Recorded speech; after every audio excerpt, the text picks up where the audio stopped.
Le 18-19 d'Edwige Chevrillon. Vous êtes bien dans le 18-19. Mon premier invité, c'est Éric Labaille. Bonsoir. Bonsoir. Merci d'être là. Alors, il y a différentes casquettes, mais là, vous êtes surtout avec la casquette de président du comité de surveillance des investissements d'avenir. Bref, c'est vous qui avez regardé, ausculté si France 2030, qu'on connaît bien ici, si ça servait à quelque chose. Vous avez rendu un verdict quand même assez critique, avec des côtés positifs, on va y revenir, mais en même temps, vous mettez en avant, vous dites, certes, c'est un outil très puissant, mais alors, il est beaucoup trop procédurier. Et je vais vous dire, c'est un tout petit peu l'écho qu'on a ici, sur ce plateau, avec des chefs d'entreprise qui voudraient avoir recours à France 2030, mais qui disent, mais attendez, c'est tellement lent que, vous allez dire, on a un accord, je sais pas moi, des mois après, et on est presque déjà passé à autre chose. Alors, qu'est-ce qu'il faut faire pour changer ? Alors, c'est un des axes, comme vous l'avez noté. Nous avons parlé avec 600 membres des écosystèmes. Ça a été notre approche. Donc, vous en avez une partie qui passe sur vos plateaux. Mais nous avons parlé pendant 1 an et demi à 600 personnes. Et c'est effectivement un des sujets qui remonte. Je remarquerai d'abord que le premier sujet qui remonte, ce sont les bons sujets. C'est-à-dire que les domaines dans lesquels France 2030 investit, les domaines sectoriels, la santé, le nucléaire, sont des bons sujets. C'est déjà un premier point à noter. Non, mais donc on est sur les bons sujets. J'ai presque envie de dire que c'est le point quand même fondamental. Mais il y a ce mais. Oui, bien sûr. Je propose qu'on commence d'abord par ce côté procédurier, bureaucratie, parce que tout ça tourne autour de la bureaucratie en fait. Et après, on verra les secteurs où il y a eu un impact très positif. Bien sûr. Et d'autres secteurs où peut-être qu'il faut aller, un impact n'est peut-être pas suffisant au regard de l'argent dépensé. Tout à fait. Et ça a été l'état d'esprit d'ailleurs du comité. Nous sommes 18 membres dans le comité, dont 8 parlementaires et 10 personnalités qualifiées. Et la lentille que nous avons prise pour justement interviewer les écosystèmes, c'est le retour sur investissement. Est-ce qu'on voit le retour sur investissement ? Comment est-ce qu'on peut le maximiser ? Effectivement, le premier levier, on a identifié 5 leviers pour améliorer le retour sur investissement. On voit que c'est l'ancien patron de Polytechnique qui parle. Il y a 5 leviers, il y a 3 points, il y a 2. Voilà. Et donc le premier, effectivement, c'est ce qu'on a appelé lisibilité, rapidité, simplicité.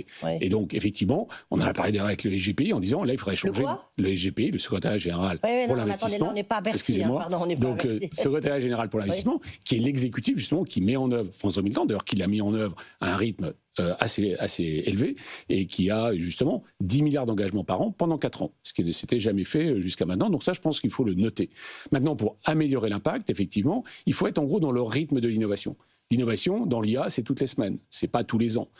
Dans la santé, c'est peut-être tous les mois. Et donc, à ce niveau-là, effectivement, et donc on a émis des recommandations sur comment accélérer, comment simplifier, parce que les deux sont liés. Si vous simplifiez les procédures, généralement, vous accélérez les décisions, et puis aussi renforcer le pouvoir décisionnaire du centre pour prendre des décisions plus rapidement. Et en fait, et ça, c'est la clé, en fait, une des clés du succès. Éric Labaille, pourquoi c'est si lent ? Vous dites c'est parce qu'il y a limite, il y a trop de procédures. Parce que la prise de décision est insuffisante. Il y a 2 éléments. Il y a un premier élément, c'est qu'on a beaucoup de ministères autour de la table, et donc à ce niveau-là, vous avez à coordonner beaucoup. Et donc ça, c'est un des axes. Un deuxième, simplement aussi des procédures de l'État qui pourraient être accélérées. On voit que l'État sait accélérer quand il faut. Là, il faut passer au journal officiel, il faut passer pas mal de temps sur ces sujets. Et puis ensuite, il y a un temps politique. Voilà. Attendez, vous qui êtes je disais, vous avez beaucoup de casquettes. Ça fait combien de temps qu'on dit ça, qu'on entend ça ? Pourquoi on n'y arrive pas ? On voit encore là ce que le gouvernement a décidé d'essayer de mettre en place des marges, bloquer les marges des distributeurs. C'est des systèmes tellement compliqués qu'eux-mêmes, ils ne comprennent pas. Donc, vous voyez, pourquoi on en est encore là, à votre avis ? Ça, c'est une question à la fois d'ambition, de volonté et de mettre en œuvre le système. C'est-à-dire que si on a comme ambition de pouvoir réduire ces marges de manœuvre, en tout cas, ou étendre ces marges de manœuvre et réduire les temps, on doit pouvoir y arriver. Il faut mettre, ce qu'on propose d'ailleurs, c'est que ça soit un objectif important de ce type de programme. Comment ? Il y a le quoi, et il y a aussi le comment. Qu'est-ce que vous proposez ? Le comment, c'est ceux qui sont en charge trouvent des moyens différents. Vous savez, j'étais à Polytechnique, établissement public. On peut changer beaucoup de choses dans un établissement public. Il faut de temps en temps remettre en question certains a priori. On dit, ah non, on ne peut pas le faire. Et en fait, quand vous mettez tout le monde autour de la table, on trouve des solutions. Donc là, je pense que si on met comme un objectif de le faire plus rapidement, et pour moi, l'objectif, c'est être au rythme de l'innovation. L'innovation avance rapidement dans le monde entier. On est en compétition internationale. Il faut que la France, justement, retrouve dans certains secteurs un leadership. Elle l'a dans certains, elle l'a pas dans d'autres. Eh bien, à ce niveau-là, il faut simplement se dire, voilà, quel est le temps de cycle que l'on va avoir et on met en place les processus. Donc pour moi, c'est un élément très opérationnel. Il faut changer la gouvernance de 2030, de France 2030. Sûrement un peu également, sur au moins 2 axes. Un premier axe, là je vais étendre, il faut associer plus les scientifiques et les industriels. Parce que pour faire les bons choix, il faut avoir tout le monde autour de la table, il faut avoir l'écosystème. On doit avoir une approche constamment écosystémique. C'est qui? Parce que écosystème, c'est ça, c'est les scientifiques, parce que les innovations de rupture, je rappelle, France 2030, c'est beaucoup sur l'innovation de rupture. Généralement, ça vient de la recherche publique. C'est là où elles sont le plus en avance. Et ensuite, le lien avec la recherche privée, les industriels, les utilisateurs, et puis, évidemment, les grandes directions centrales de l'État. Et donc, c'est tout le monde autour de la table pour se dire, finalement, où est-ce qu'on voit l'opportunité, où est-ce qu'on va être compétitif, et donc s'assurer que quand on prend une décision, tout le monde dit, on y va ensemble, et pas uniquement l'État y va, et les industriels n'y vont pas, par exemple, ou l'inverse. Donc ça, c'est un alignement de l'écosystème. Et puis, le deuxième, c'est sûrement de recentrer la gouvernance sur moins de gens. Quand vous regardez les analogies internationales, quand vous regardez la DARPA, quand vous regardez... Parce que la DARPA, c'est très efficace. C'est très efficace parce qu'il y a une autonomie. La DARPA, on va expliquer, on va rappeler du moins à nos auditeurs. La DARPA, c'est en gros l'innovation de rupture américaine. C'est l'agence qui s'occupe des innovations de rupture américaines. Et donc là, il y a une autonomie de la DARPA qui est beaucoup plus forte que l'autonomie du SGPI aujourd'hui. Donc moi, c'est les 2 éléments, l'écosystème et l'autonomie qui permet justement d'être à la fois sur des bonnes décisions et de les prendre plus rapidement. Oui, d'accord. Donc ça, OK. Juste avant de passer dans le cœur du sujet, donc effectivement, quels sont les secteurs qui ont été impactés Est-ce qu'il n'y a pas eu peut-être un peu trop d'argent dépensé? On va voir ça tout de suite. Ça va être mis en place quand? Vous voyez, je veux dire, est-ce que votre rapport va être suivi ou alors il va comme on l'a transmis au gouvernement, on en a parlé avec le cabinet du Premier ministre, on voit le ministère de l'économie et de l'industrie, donc les différents acteurs, pour une mise en œuvre, évidemment, on espère le plus rapidement possible. Mais c'est à eux, après, c'est donc les politiques qui vont décider au gouvernement la vitesse à laquelle ils veulent avancer. Alors, vous disiez, effectivement, France 2030, c'est pour les innovations de rupture. Quels sont les secteurs qui ont été vraiment... impacté positivement par France 2030 et là où a été l'argent dépensé. Au total, il y a eu combien d'argent dépensé? Pour le moment, il y a 40 milliards qui sont engagés. Vous savez, c'est engagés parce que c'est des projets pluriannuels. Donc, mais là, par contre, l'État s'est engagé en 4 ans à dépenser sur les années à venir aussi 40 milliards. Il y en a plus d'une dizaine qui a déjà été dépensé ou décaissé, donc qui est vraiment dans l'économie française. Donc, alors, quelques exemples. 10 milliards, pardon, sur combien de projets? Vous voyez, si on n'essaie pas trop... C'est ça, il y a plus de 7000 projets, mais il y a un mix. Le niveau moyen du projet de France 2030 a monté versus le PIA 1, au PIA 2 et PIA 3. On a à peu près doublé la taille moyenne. On a des très gros projets. On en a des plus petits. Le point important pour moi n'est pas l'analyse de la taille du projet. C'est de se dire par secteur, est-ce qu'on a vraiment un écosystème qui est en train de se mettre en place, sur lequel on sait qu'on va être leader technologique. Parce que je rappelle, les objectifs, quand même, c'est un leadership technologique, c'est un développement de valeur ajoutée, et puis surtout, c'est des bénéfices aussi pour les citoyens. N'oublions pas qu'à la fin, les citoyens doivent avoir des bénéfices dans la santé, dans le numérique, dans l'alimentation, et donc c'est ça qu'il faut monitorer. Il faut s'assurer qu'on est clair sur l'impact. C'est d'ailleurs une autre recommandation, être toujours très clair sur c'est quoi l'impact et le retour sur investissement qu'on attend. Alors, voilà. Justement, donnez-nous quelques exemples. Alors, je vais vous donner 2 ou 3 exemples qui me semblent. Le premier, prenons la santé, quand même, une préoccupation des Français. Une vingtaine de biothérapies maintenant sont en développement. La France est redevenue 2e européen dans le domaine des biothérapies. Et donc là, logiquement, au fur et à mesure du développement de ces produits, les Français verront des médicaments français en biothérapie. Donc ça, un premier exemple. Même exemple dans la santé. Combien d'entreprises ont été créées, en profitent? Là, il y a une vingtaine. C'est une vingtaine de start-up ou d'entreprises qui sont dans ces domaines. Donc là, bénéfice sociétal, bénéfice économique, ça nous semble un élément important. Un deuxième exemple, c'est le quantique. Alors là, on est un peu plus en amont donc vraiment à la frontière de la physique. La France est leader mondial, un des leaders mondiaux. Mais là, c'est des très gros investissements. Voilà. Et là, j'aimerais pointer aussi du doigt qu'a été mis en place une approche, je dirais, à la DARPA. C'est-à-dire qu'on sait faire des choses qui sont beaucoup plus efficaces, à savoir, on a 5 start-up dans le quantique, qui sont avec des meilleurs qui sont issus des grandes écoles, universités françaises, et qui sont actuellement en train de développer des jalons de produits qu'ils, justement, vont remettre à la DGA, à l'État français, qui va payer sur des résultats. Pas uniquement sur un projet de recherche qui serait monitoré par l'État, mais plutôt sur des jalons, comme la DARPA. Et ça, justement, ça marche. Et actuellement, on est dans le leadership mondial, dans la course au leadership mondial. La France est là dans le quantique. L'aéronautique, on continue. Et là, on l'est déjà et on continue. 2030 a investi dans quelle entreprise?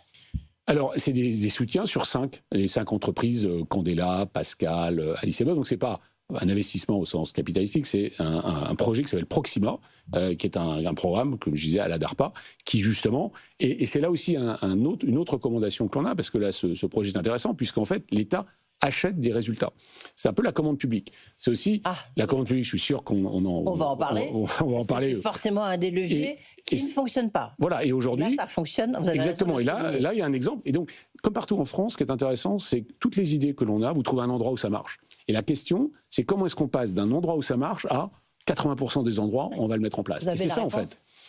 Là, c'est une question de leadership, une question de leadership opérationnel, de se dire, finalement, si là, ça a marché dans un domaine, comment est-ce qu'on le fait? Il faut que ça soit aussi un objectif. C'est comme la réduction du temps de cycle de tout à l'heure.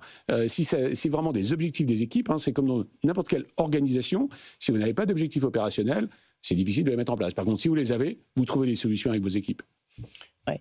Donc ça, la santé, le quantique, voilà. parce que l'objectif quand même au départ de France 2030, on en parle beaucoup en ce moment, c'est la décarbonation. Alors c'est aussi la décarbonation, c'est pas le seul, c'est un des 4 objectifs. Un des 4 objectifs, voilà, c'était un objectif à l'époque où on parlait beaucoup encore de transition écologique, on en parle un petit peu moins maintenant, mais c'était en tous les cas un point très important qui était mis en avant.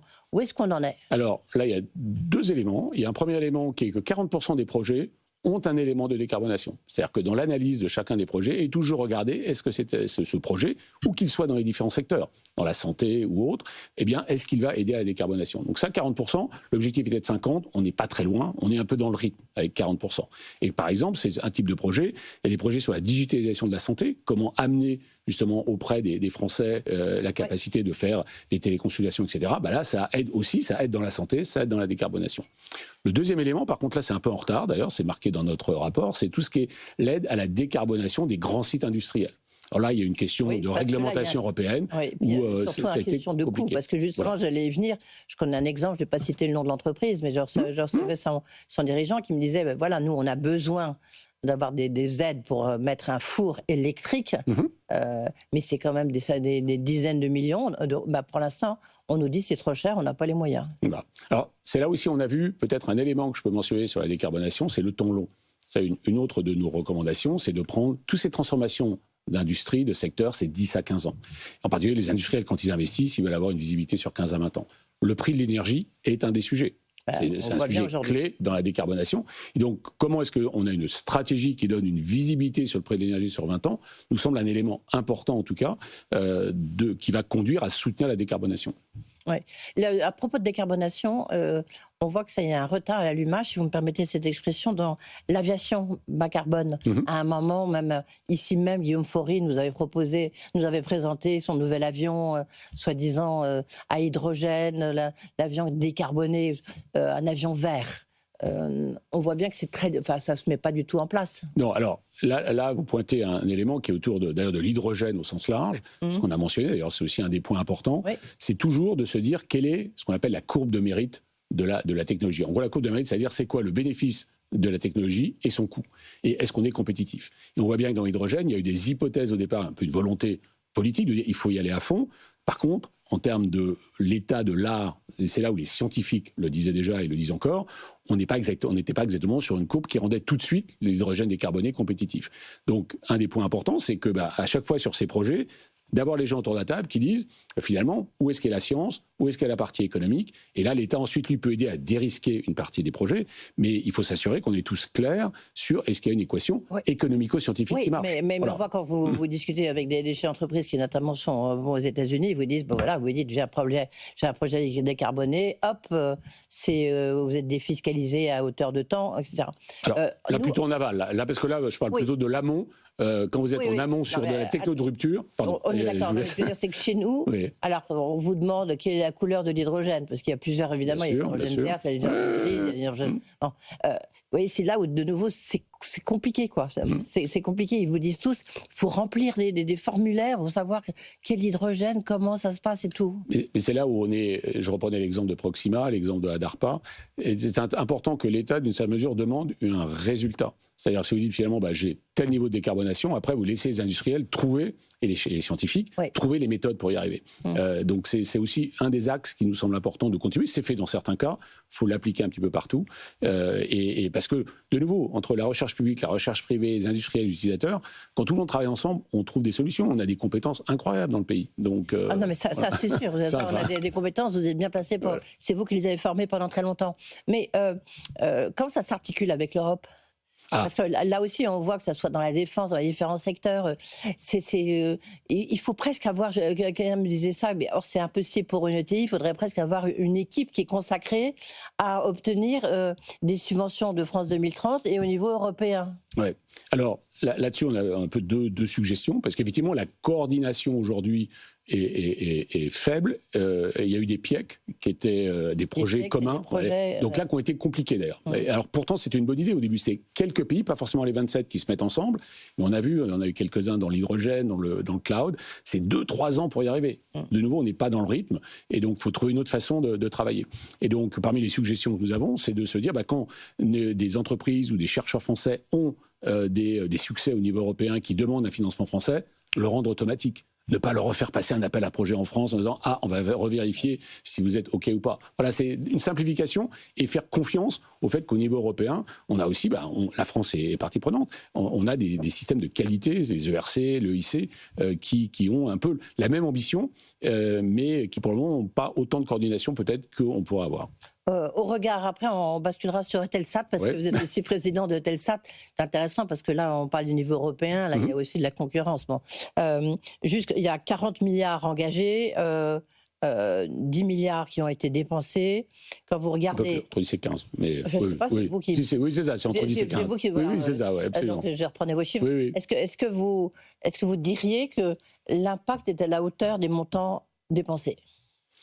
C'est une question directe. Oui. Je pense que on peut l'accentuer en fait. On peut accentuer. On a encore des moyens. Non. Attendez, on est sur du temps long. On est sur 10 à 15 ans. Ouais. Pour avoir l'impact réel de France 2030. Donc je pense qu'on ne peut pas déjà, après 4 ans, juste dire on est clair sur l'impact. Je pense qu'aujourd'hui, la courbe peut être améliorée avec 3 ou 4 domaines d'organisation, façon de travailler, implication de compétences. Donc oui, moi je suis toujours optimiste au sens, si on a envie, on peut faire. Et si là, je pense que tout le monde a envie d'avoir le maximum d'impact, en appliquant, je pense, une partie des propositions du comité, eh bien, on peut avoir l'impact attendu sur les domaines dans lesquels on voudrait que la France soit leader technologique mondial. Encore 2 questions très rapidement là-dessus. Oui. Ça a été lancé en 2021, si mes souvenirs sont bons. Oui, fin 21, donc commence. Ça fait donc 5 ans on va dire 4 ans plein. 4 ans et demi. 4 ans plein, oui, c'était fin 21. Est-ce que donc, vous voyez, c'est long aussi, 4 ans. C'est beaucoup. Peut-être il faut faire peut-être un ajustement annuel, mensuel, je ne sais pas. Alors, 4 ans, c'est long dans le sens, vous savez, c'est quand même 54 milliards. Donc, moi, je trouve déjà 10 milliards par an, c'était déjà une étape importante. Vous avez dit sur les lenteurs, sur les procédures. Mais par contre, ce qu'il faut faire, c'est le revoir régulièrement. Oui. C'est-à-dire, de façon régulière, se dire, finalement, là, il y a eu un changement technologique, là, il y a eu un changement de marché. Et donc, dans un domaine donné, de nouveau, les domaines sont les bons domaines. Dans ces domaines-là, adapter tous les ans, soit les appels à projets, soit les façons de travailler en écosystème. Alors, dernière question, mais néanmoins très très importante. Là, je m'adresse au président de Telsat, président du conseil d'administration de Telsat. On voit bien que là, il y a un enjeu énorme parce qu'il y a une guerre spatiale, enfin une guerre, une concurrence spatiale, une guerre spatiale, je crois qu'on peut le dire, notamment avec Starlink, qui lui s'adresse, ou elle s'adresse, une constellation qui s'adresse au grand public. Telsat, vous avez en commande, je crois, 440 satellites. 447, je me trompais de 3. Oui, non, mais... de 3 satellites. C'est l'ordre de grandeur. C'est l'ordre de grandeur, comme vous dites, qui ont été commandés à Airbus. Absolument. La question, c'est comment vous les envoyez, et 2, est-ce qu'il n'y a pas une concurrence cachée de la part des Allemands? Vous voyez, ça fait beaucoup de questions. Oui, alors, donc, je rappelle que Eutelsat est la seule constellation actuellement opérationnelle, à part Starlink, avec 660 satellites, qui offrent des services dans le monde entier de connexion satellitaire. Donc ça, je pense qu'il faut le rappeler, parce qu'il n'y en a pas beaucoup. Il y a beaucoup de projets. Il y a effectivement les Chinois sûrement qui avancent, d'autres projets européens ou canadiens, mais pour le moment, on est la seule constellation qui est une alternative à Starlink. D'où l'importance, et c'était tous les travaux des derniers mois, de l'évolution, du renforcement de la base financière pour justement assurer la pérennité, puisqu'un satellite, vous savez, tous les 7 ans, faut le remplacer, il faut passer à la génération suivante. Donc là, avec les 440 satellites, on va pouvoir justement continuer continuer pour 3, 4, 5 ans de plus, eh bien, la performance, même l'amélioration de la performance de la constellation. Donc ça, c'est... alors effectivement, actuellement, l'équipe travaille sur la sécurisation il faut des lanceurs. Des lanceurs, absolument. On dit que vous regardez, parce qu'évidemment, il y a SpaceX surtout, parce qu'Ariane, c'est quand même plus épisodique, bien on va sûr, dire. Bien sûr. Et puis, il y a les Indiens, c'est vrai que vous allez travailler avec les Indiens. On discute avec les... avec les Indiens, bien sûr, on regarde tous les lanceurs. Et vous en êtes où avec les Indiens? Les Indiens, là, la direction générale discute avec eux. On va revoir, là, on a un conseil d'administration dans quelques jours. Donc là, la question est une des questions opérationnelles qui est de sécuriser effectivement les lancements. C'est la difficulté, vous voulez dire? C'est la difficulté. C'est la difficulté, vous savez, c'est quand même de trouver des lanceurs. Le métier, c'est lancer, opérer, trouver des lanceurs pour ensuite opérer des satellites. Donc pour moi, ça fait partie simplement des questions sur lesquelles travaille le management de Telsat aujourd'hui. Oui. Et donc voilà. Donc c'est en cours. Pour moi, c'est simplement en cours. En fait, on voit que normalement, il y a un projet, je crois, qui s'appelle Iris Carré, où il y a aussi les Allemands qui devraient être partie prenante. On voit bien que les Allemands, eux aussi, ils ont compris deux choses. Un, l'industrie de la défense, c'est l'industrie de demain, puisque c'est plus l'industrie automobile. Eux, leur industrie, qui représente quand même 19% de leur PIB, ça fait beaucoup. Donc, ils ont besoin et en grande difficulté. Donc, voilà, ils se lancent dans l'industrie de la défense, quitte à concurrencer les Français. Donc, l'Europe de la défense, il faut faire une croix dessus. Et le deuxième point, il y a aussi le spatial. Et que là, eux, en fait, ils veulent développer leur propre constellation, quitte à utiliser de la technologie allemande. Oui, vous approuvez? Oui, non, c'est fou. La question... On a une guerre non plus franco-européenne, Europe-États-Unis. Là, on a une guerre intra-européenne, quoi. Oui, et donc aujourd'hui, évidemment, on travaille sur Iris Carré. Oui, je vous rappelle qu'on est dans le consortium SpaceRISE, avec SES et Hispasat, pour fournir justement cette constellation demandée par l'Europe, à la fois avec sécurité et souveraineté. Pour les gouvernements, mais sur lequel aussi, nous, on voit la prochaine génération de services aux entreprises, qui est le cœur de métier et également de Mais donc, il y a bien cette concurrence donc, des Allemands. Les Allemands ont annoncé vouloir lancer sur la partie gouvernementale, sur la partie en fait militaire, une constellation. Question, tout le monde actuellement est en discussion. Avec l'Europe, actuellement, on continue à travailler. On a des rendez-vous sur le développement d'Iris Carré avec tous les pays européens. On voit bien que c'est... Voilà. Donc, et je pense que tout le monde regarde aussi. Vous savez, une constellation, c'est beaucoup de capital à engager. Donc, on le voit bien. L'Europe est en train d'engager aussi pas mal de capital. Nous, pas mal de capital également dans la partie DEO, SES sur la partie MEO, Hispasat sur les stations. Et donc là, oui, aujourd'hui, je dirais que c'est pas forcément une bonne nouvelle, mais tout le monde parle, et en tout cas, tout le monde parle avec les Allemands et les Européens. C'est comme les rapports. Je veux dire, non, il faut parler avant de décider. Décider. Parce que un des points importants va être de dire qui finance Iris Carré. Je reprends votre expression. Oui, le temps de latence qui est très court pour Eutelsat. Merci beaucoup, Eric Labaye, d'avoir été avec nous. Donc, président du comité de surveillance des investissements d'avenir et donc président d'Eutelsat. Merci beaucoup.